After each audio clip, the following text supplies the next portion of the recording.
pessoal, estou abrindo a live aqui.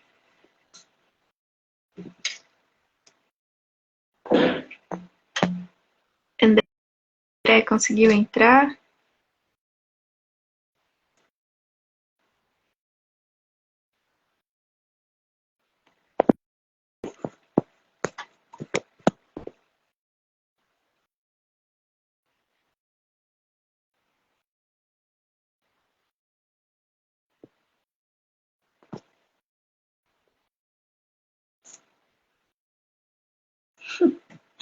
Tá conseguindo entrar, André? Vamos só esperar uns minutinhos para ver se ele entra aqui na live.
Olá, gente.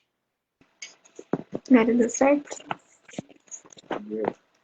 Deixa eu ficar de vertical aqui, né? Tá me ouvindo? Eu tô ouvindo, Ju. Tô te ouvindo também. Só que tá um pouco baixinho. Tá. Vocês estão me ouvindo, gente? Se vocês quiserem Agora mandar um comentário, tá sem som.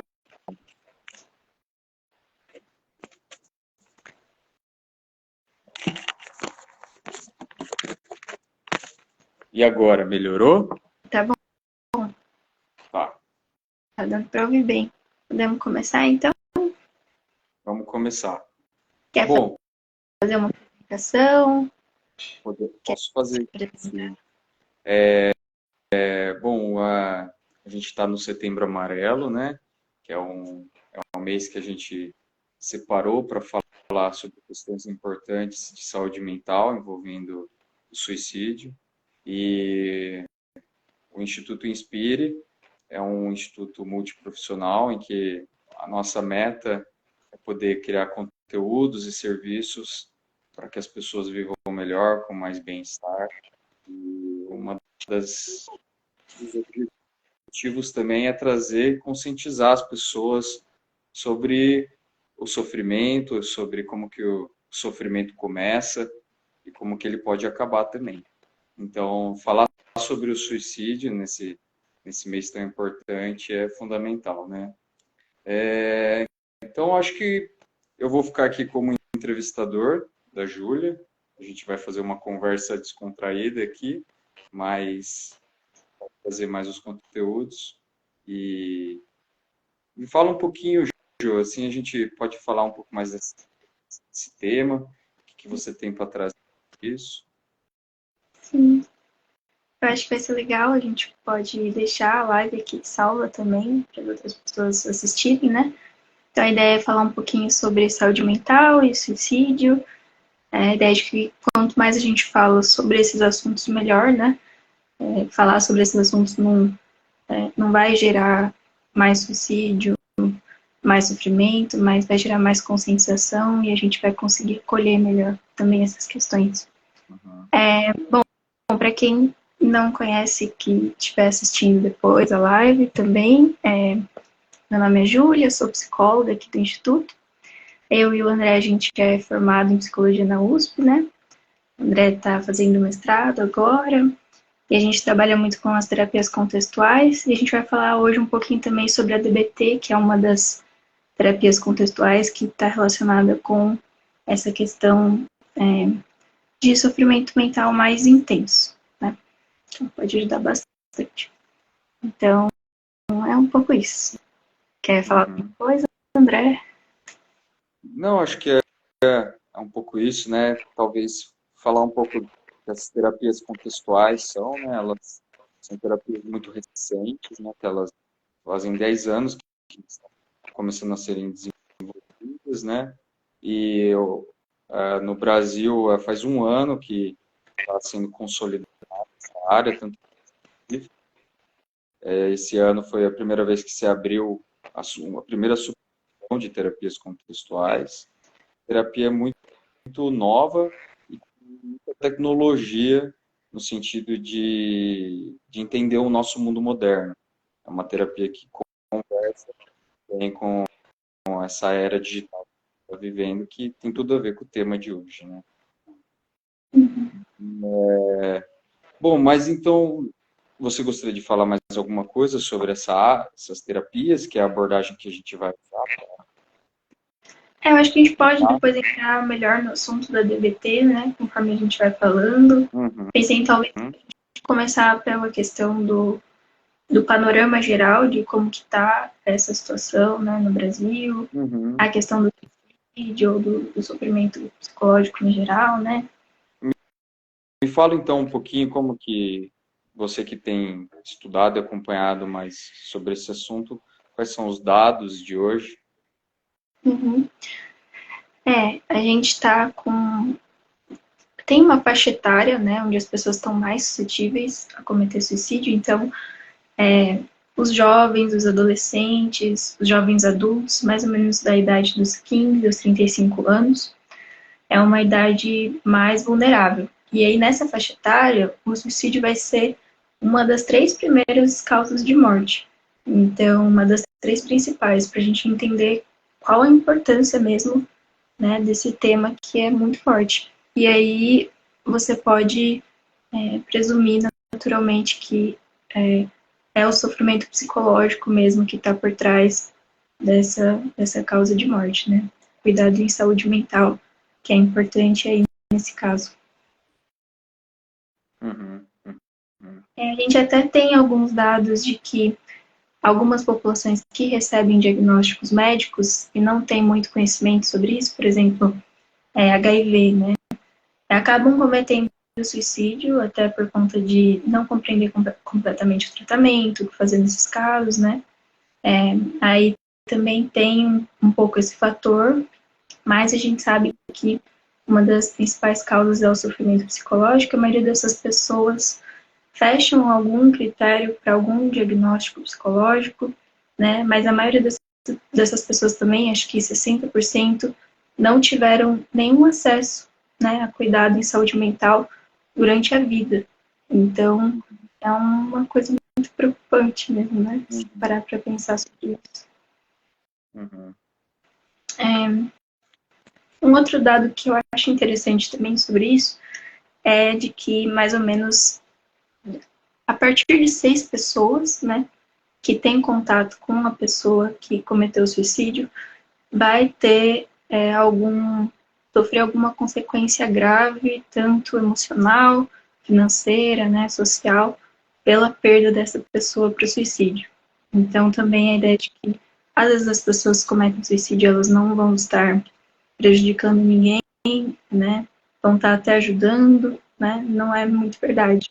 As pessoas acabam sofrendo muito com isso, ao redor dessa pessoa, né. uhum. Então, eu acho que é um pouco isso.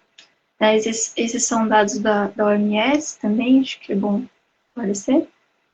Uhum. E E não sei se como que essa situação está em relação ao Brasil especificadamente? Esses dados são mais em relação ao Brasil, ao mundo inteiro, porque o suicídio é uma questão que está acontecendo de maneira global, né? é de maneira global, e aí tem também dados que mostram que em sociedades onde a gente tem um espírito menor de comunidade, né, isso gera mais vulnerabilidade para as pessoas. Então, esse apoio social é muito importante, essa comunidade, né, até uma das coisas que a gente sempre está vendo nessa perspectiva no Instituto, né, entender que a saúde, ela é não só mental, física, mas ela é comunitária, né? Ela envolve muitas vezes a espiritualidade como um fator que contribui para a saúde, então a gente tenta entender essa saúde de uma maneira mais global, né? E daí, essas sociedades onde o fator comunitário não está muito presente, as pessoas vão estar mais vulneráveis ao suicídio também, sofrimento psicológico. Uhum, uhum. Então, pode dizer que o suicídio está intimamente ligado com o fator dessa coesão social, essa questão da... Apoio social, de ter Uhum, de apoio, até se parar para pensar, eu acho que faz sentido o fato de que os homens também estão mais vulneráveis ao suicídio, né? As uhum, mulheres estão mais vulneráveis também aos comportamentos autolesivos, né? Mas uhum, ao suicídio, a população masculina, muitas vezes, que procura menos ajuda, que às vezes também não tem uma rede de apoio, ou às vezes uma rede de apoio que não pode conversar sobre algumas coisas. uhum, Então, isso é uma coisa que dificulta, né?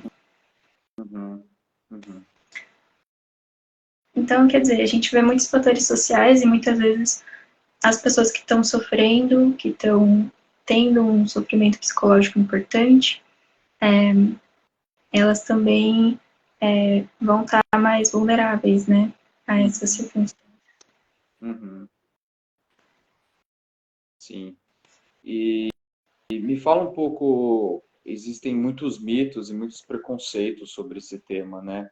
Ainda é um tema que o pessoal evita falar nas rodas de conversa, né? É aqueles temas que as pessoas silenciam, né? Como se fosse falar um Voldemort, né? Você não pode falar esse tema, é um tabu. É, eu, a questão do tabu eu acho muito interessante, porque envolve o suicídio, mas envolve saúde mental de uma maneira geral, né? A gente muitas vezes não está perguntando para as pessoas ao redor sobre como elas estão, né? A gente não permite que existam espaços para falar sobre pensamentos difíceis, emoções difíceis, desagradáveis, né? A gente está falando, vamos baixar o clima aqui, né? Não vamos deixar esses pensamentos tomarem conta da conversa, mas Uhum, é importante que, mesmo que sejam conversas mais reservadas, a gente consiga falar sobre isso com as pessoas, né? uhum, Essa ideia de que a gente deve suprimir pensamentos negativos, de que a gente deve sempre pensar positivo, ela é muito nociva mesmo, né?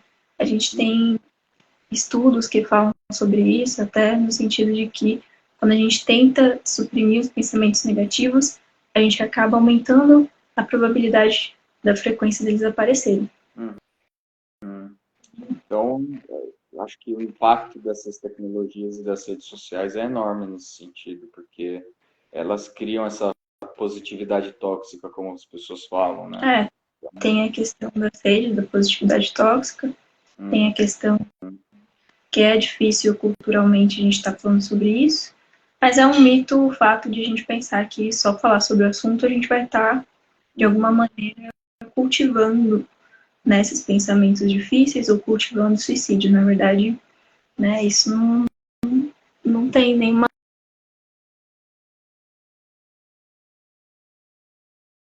porventura pensar fazer isso ou cometer o ato simplesmente por estar falando disso, né? uhum. Sim. Acho que deu uma travada, mas acho que Uhum, deu para entender um pouco, né? uhum. Eu acho que é aquela coisa do... Tem uma frase do Pequeno Príncipe que me lembra bastante esse tema, que é: você é responsável por tudo aquilo que te cativas, sabe? E cativas no sentido de cativeiro. Então, tudo que é aquilo que a gente joga no cativeiro e a gente deixa lá para sempre, a gente vai cada vez mais segurar aquilo, né? Vai fazer parte da gente. Então, o quanto não poder falar sobre essas coisas, a gente entra numa lógica, vamos dizer, de violenta com nós mesmos, de ficar cativando coisas, esses pensamentos que poderiam ser livremente, né? E terapeuticamente abertos para pessoas, né? Isso traria uma transformação. Sim, E sim. tem mais alguma preconceitos e mitos que você acha que você identifica? Eu acho também que a gente deve tomar também cuidado, às vezes, com preconceito religioso. A religião, às vezes, está ali fornecendo uma rede de apoio, está ajudando, né, as pessoas que estão sofrendo, mas às vezes tem alguns preconceitos religiosos que podem afastar as pessoas de procurar cuidado, né, de realmente ter acesso a um serviço de saúde quando elas estão num momento difícil, né? Então, a gente deve tomar cuidado com isso, tentar diminuir o estigma relacionado aos pensamentos de suicídio, tentar acolher essas pessoas, né? Não julgar elas e ver da perspectiva de que quando as pessoas estão procurando, né, estratégias já de se machucar de alguma maneira, de causar mal a si mesma, porque elas estão num nível de sofrimento muito grande. Então, para procurar isso, a gente precisa estar sofrendo muito, estar numa dor muito significativa, e aí, nesse sentido, ao invés de a gente buscar um julgamento religioso, a gente pode entender que realmente esse é um sintoma de que aquela pessoa está precisando de cuidado, né? De que ela está precisando de atenção, né? Então, é uma perspectiva mais de se colocar no lugar de quem está se machucando, tendo alguma conduta autolesiva ou algum pensamento suicida, entender que ela já está num extremo de sofrimento, ela está precisando de cuidado e não de mais estigma em relação a isso, né?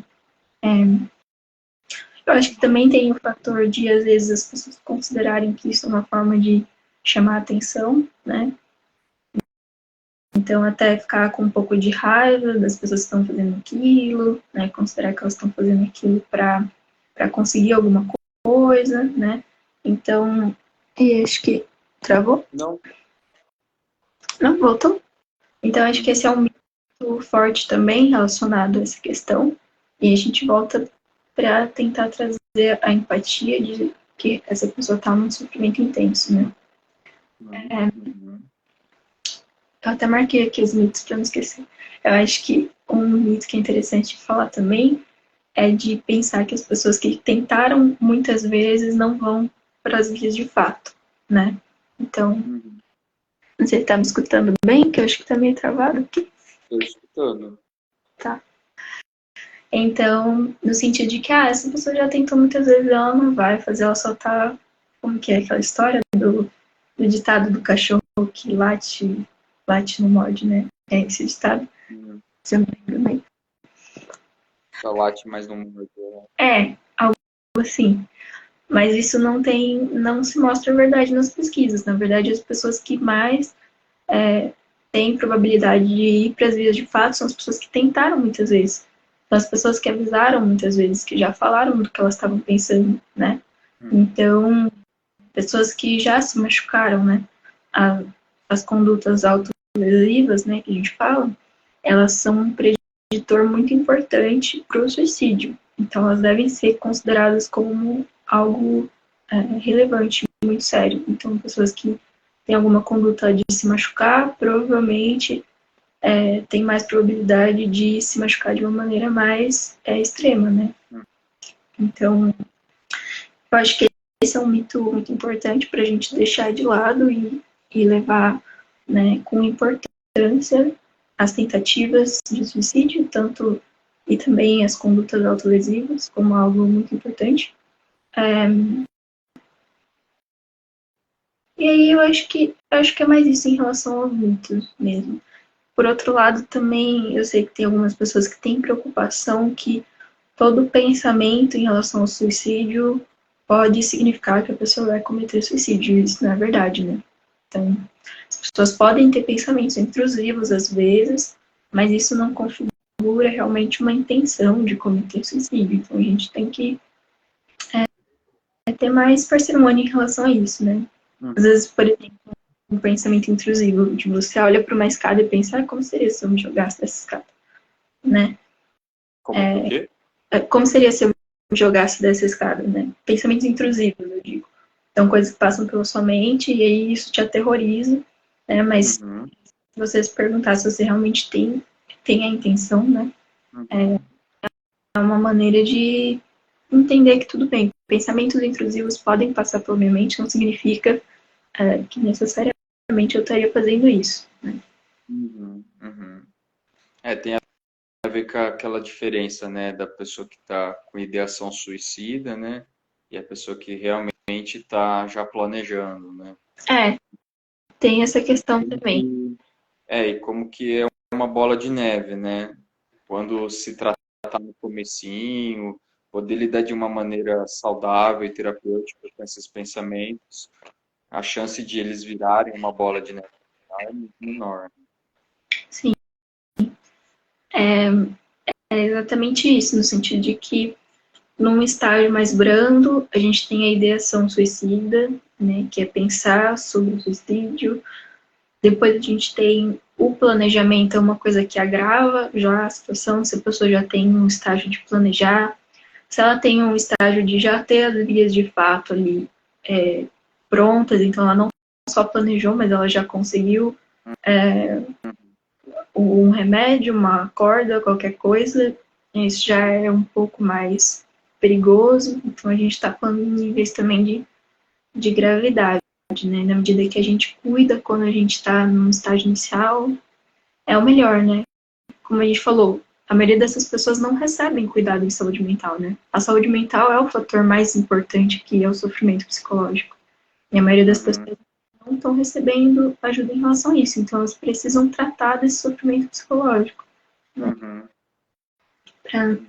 Para que isso não vá se agravando até o extremo do suicídio mesmo.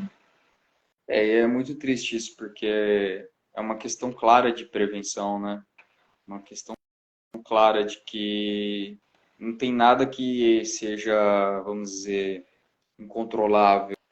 É só uma negligência nossa por parte da sociedade em lidar com essas coisas de uma maneira mais séria, mais inteligente também, né?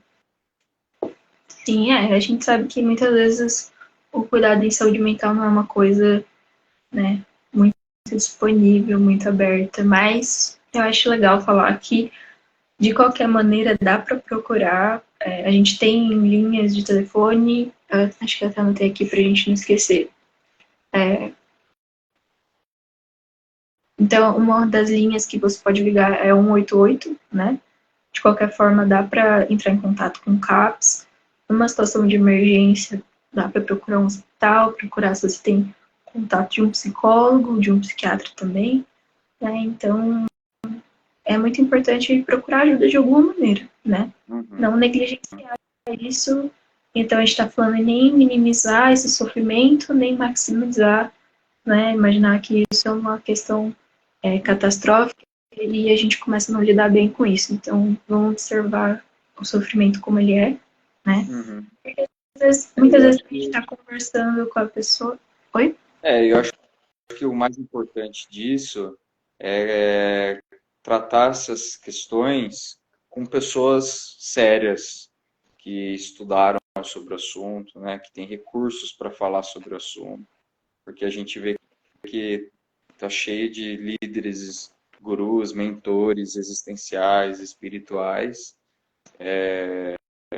que às vezes têm pensamentos e conselhos muito dualistas, que às vezes só fica mais a questão contribuindo para esse lugar tóxico que pode ser, né, a forma como a gente lida com o suicídio.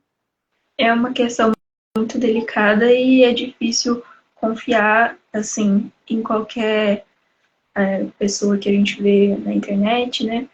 E até mesmo as pessoas ao redor às vezes não conseguem dar esse apoio adequado. Então, eu acho que de uma maneira a gente pode estar fazendo essa live tentando pensar em como as pessoas ao redor podem estar dando o melhor apoio possível e os profissionais da saúde também, né? Como que os profissionais da saúde vão acolher essas circunstâncias. É bom a gente falar sobre isso, né? Porque quando a Marsha Linehan, que ela é a criadora da DBT, né, começou, geralmente esses casos mais sérios eram difíceis de manejar, né? Então não tinha muita pesquisa em relação a isso, né? Era um campo árido, porque as pessoas muitas vezes encaminhavam esses casos, né? E ela começou a focar mesmo nessa população, que precisa ter gente preparada para cuidar dessas pessoas, né? Uhum. Então, não adianta só pensar em encaminhamentos, a gente precisa todo mundo se preparar para caso isso aconteça com alguém que a gente está próximo, a gente saber ver os sinais de que essa pessoa está num sofrimento mental importante, né? A gente saber se precaver em relação a isso e cuidar de nós mesmos também, né? Uhum. Uhum. E agora, vamos focar um pouco nessa, como que a psicologia vê essas questões, né? Sobretudo as terapias contextuais, as quais a gente está se especializando cada vez mais, de como que vamos dizer, um conhecimento científico sobre o assunto pode dar muito mais do que um superficial, né? Uhum. Tá, então como eu estava falando da DBT mesmo, né? A DBT é uma terapia que foi criada exatamente para isso. Ela foi criada com essa intenção de acolher pessoas que estão nessa situação, né? Então, acolher pessoas com risco de suicídio ou que baixam critérios para o transtorno borderline, né? Então, que tem uma desregulação emocional importante, né? E aí, na história da própria criadora da DBT, que é a Marsha Linehan, ela passou por tudo isso, né? Ela passou por tentativa de suicídio, se não me engano, acho que talvez até condutas autolesivas também. Eu lembro que ela passou por um período muito sofrido, muito intenso da vida dela. Uhum. E ela conseguiu reverter isso de uma maneira que agora ela criou uma coisa muito bonita, né, sobre esse sofrimento que ela teve, que foi a DBT, né? Então ela criou toda uma terapia, toda uma base científica de pesquisa sobre isso. Então é muito bem fundamentado em pesquisa, tem muitas evidências de que ajudam as pessoas para essas questões suicidas, para questões de desregulação emocional, né? E agora, até além da questão do transtorno borderline, por exemplo, pessoas que têm transtornos alimentares, que têm dificuldade com adição de substâncias, né? Então, a gente vê que a DBT, ela realmente tem muita evidência para todos esses aspectos. Hoje em dia, né? Ela se expandiu para além disso que ela começou. Então, a DBT é muito bonita, acho uma abordagem muito bonita de terapia, porque ela vai um pouco além dessa questão da prevenção do suicídio, né? Então, a DBT, ela vai ver que se a pessoa está nesse sofrimento, ela está entendendo que a vida já não vale mais a pena ser vivida, né? Então, a ideia do DBT é como a gente vai construir uma vida que vale a pena ser vivida, né? Como a gente vai construir essa vida. Não só como a gente vai impedir que a pessoa cometa suicídio, impedir que a pessoa se machuque de alguma maneira, né? Mas que isso é um sintoma, na verdade, uma tentativa de resolução de problemas. Né? Ela está tentando, de alguma maneira, buscar o alívio desse sofrimento, né? Mas a gente vai buscar isso, então, até é feito um acordo de tratamento que a gente vai buscar isso no contexto da terapia, né? Que não está sob cogitação procurar esse alívio numa forma de se machucar de alguma maneira, né? Uhum. Uhum. Um pouco isso, não sei se você quer comentar alguma coisa, ou eu posso explicar um pouco mais do DBT. Não, eu acho que sim, é importante trazer que essas terapias, elas são muito ligadas, linkadas com o problema, né? No sentido de que elas não são teóricas, não têm conceitos abstratos. É uma terapia extremamente prática, Extremamente pragmática, né? pragmática, fundamentada na resolução do problema mesmo, né? Então, até a teoria dela é feita de maneira didática para as pessoas, né? Entenderem e usarem esses conhecimentos, para ser recurso para lidar com a própria vida, né? As Sim. questões. Então tem todo um treinamento de habilidades, todo um treinamento de como que a gente vai construir essa vida que vale a pena ser vivida, né?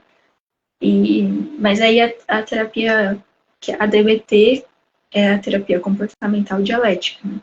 Então, um dos aspectos da dialética também é não só estar focando na mudança, né? Então, a dialética, ela é sustentar o paradoxo que muitas vezes existe entre a aceitação e a mudança, né? Que às vezes a aceitação facilita o processo de mudança, né? Também. Então, a gente entender essas duas coisas como presentes ao mesmo tempo também é uma coisa que a DBT valoriza bastante, né? Uhum. E aí, um dos treinamentos de habilidade, a DBT inclui muito fortemente o mindfulness, né? Que é uma coisa que a gente também valoriza aqui no Instituto, que é a atenção plena. Então, um dos aspectos é o mindfulness, que é reconhecer aquilo que está presente, né? Sem julgamentos, né? Conseguir estar presente com aquilo que existe na gente. Então, isso vai ajudar muito também no processo de regulação emocional depois. Uhum. E faz parte também desse processo de aceitação, né? Porque antigamente muitas terapias vinham nessa lógica de a gente precisa só procurar estratégias de mudança, procurar estratégias de mudança. Mas a gente também precisa não só resolver problemas, mas conseguir não lutar com aquilo que já está presente. Conseguir não criar uma guerra dentro de nós mesmos, né? Então a aceitação fala mais sobre isso, não criar essa guerra, essa resistência que gera muito mais problemas, né? Inclusive a teoria de desregulação emocional, ela fala um pouco sobre isso, né? A DBT se baseia um pouco nessa ideia sobre a desregulação emocional, que é um processo que vai além dos diagnósticos, né? Hoje em dia a gente está buscando uma perspectiva para além de diagnósticos, né? Que é a ciência mais atual está indo nessa direção, né? Apesar de no senso comum as pessoas estarem buscando ainda muito uma visão diagnóstica das coisas, né? Mas o que eu queria dizer é que a desregulação emocional pode estar presente em diversas circunstâncias ali de sofrimento, né? Uhum. Ela entende que, em parte, ela vem de uma certa vulnerabilidade emocional, então essas pessoas podem estar mais sensíveis ao sofrimento, podem ser pessoas mais com uma sensibilidade maior, então elas vão ter uma vulnerabilidade emocional maior, né? Por outro lado, tem também um componente de invalidação, né, de um ambiente que favorece isso. Então, por exemplo, quando a gente está numa situação em que, vamos supor, você queira falar alguma coisa e alguém não está te escutando, você naturalmente vai falar mais alto, e se a pessoa continua abafando o que você está querendo dizer, talvez você comece a gritar, né? Então, para dar um exemplo banal sobre isso, mas uma das questões que fazem com que o sofrimento emocional vai aumentando, vai aumentando, vai aumentando, é a gente não ter essa validação. A gente tem um ambiente, uma sociedade invalidante. Então, isso aumenta muito o sofrimento. Em vez de a gente reconhecer que aquele sofrimento existe, né, conseguir validar aquele sofrimento, não, geralmente essas pessoas têm um contexto muito invalidante. Né? E ainda mais quando a gente pensa em pessoas que, por exemplo, tentam se machucar, tentam cometer suicídio, e as pessoas ao redor podem falar, ah, isso é besteira, tá querendo chamar atenção. Né? Então, é exatamente nessas situações que fica mais complicado. Uhum. Ok. E me fala um pouquinho o que nós podemos fazer por nós e pelos outros para a gente conscientizar sobre, vamos dizer, os melhores caminhos que a gente pode seguir nesse tema, para também as pessoas que estão assistindo a gente, né? O que a gente pode recomendar, nós que somos profissionais da área, se eles conhecem pessoas que podem estar passando por isso, algumas famílias, né? O que seria Uhum. adequado? Tá. Daí eu já falei um pouco sobre procurar esses canais de ajuda, né? A gente falou do 188, dá para procurar um CAPS, profissionais da saúde mental no geral, né? Às vezes médicos de outra área não estão preparados para essas circunstâncias, então é bom procurar um psicólogo, procurar um psiquiatra. Em relação ao que a gente pode fazer em relação a nós e os outros, em primeiro lugar é procurar ajuda para o sofrimento psicológico, né? A gente já sabe que essas pessoas têm um sofrimento psicológico importante, então não negligenciar isso, não minimizar esse sofrimento, né? A gente conseguir identificar alguns fatores é muito importante, então conseguir ter essas conversas com as pessoas, identificar, né, até de maneira simples, né, se a pessoa está sentindo que a vida dela vale a pena, né, como que ela está se sentindo, se ela já pensou que seria um alívio não estar viva. Então a gente pode perguntar de algumas maneiras se a gente está identificando, né, que a pessoa possa estar nesse risco, tentar ter essa conversa, né, estimular ela a procurar ajuda, ou estimular nós mesmos a procurar ajuda também, até se voluntariar para ir junto com essa pessoa, estar junto com ela, procurando essa ajuda, sempre manter contato com as pessoas que estão vulneráveis, né? Se a gente sentir que está num nível um pouco mais de um risco maior, né, como um planejamento, né? E é importante a gente tomar mais atenção em relação a isso, né? Por exemplo, se a pessoa tem acesso a meios, né? Porque ter os meios para se machucar de alguma maneira vai aumentar a probabilidade que a pessoa faça isso. Então, é até uma questão que a gente pode conversar, né? Por exemplo, pessoas que estão em situações de depressão, estão num sofrimento muito forte, e a gente deixa à disposição diversos medicamentos, né? É uma coisa que a gente da área da saúde tem que cuidar, né?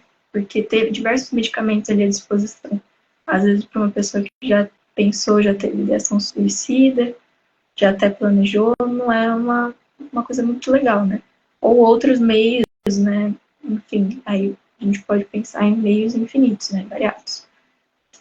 Se a pessoa já fez esse planejamento, impediu o acesso dela, se tiver numa situação mais grave, de um perigo imediato, não deixar a pessoa sozinha, né? Realmente levar ela para buscar ajuda de alguma maneira e não deixar portas fechadas, né? Não deixar acesso a nada que ela possa pôr perigo à vida dela. Então, eu acho que é um pouco isso, no geral, assim. Né? Ajuda buscar cuidar da nossa saúde mental, cuidar da nossa vida, construir uma vida que vale a pena ser vivida, né? No geral, nós, para os outros, tá criando esse senso de comunidade, tá criando um apoio social, né? A nossa sociedade é importante. Legal. Eu acho que é isso, né? A gente trouxe um pouco essas questões. Talvez abrir para o pessoal, se o pessoal aí que está assistindo a gente, se eles gostariam de fazer algum comentário, alguma pergunta sobre o assunto, algum tema que semelhante.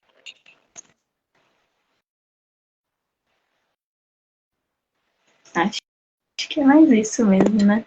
Que, A gente já está aqui cuidando, de alguma maneira a gente deixa essa live salva, se algum dia, né, quiser rever, quiser pensar sobre isso, tiver numa situação em que tem uma pessoa conhecida, né.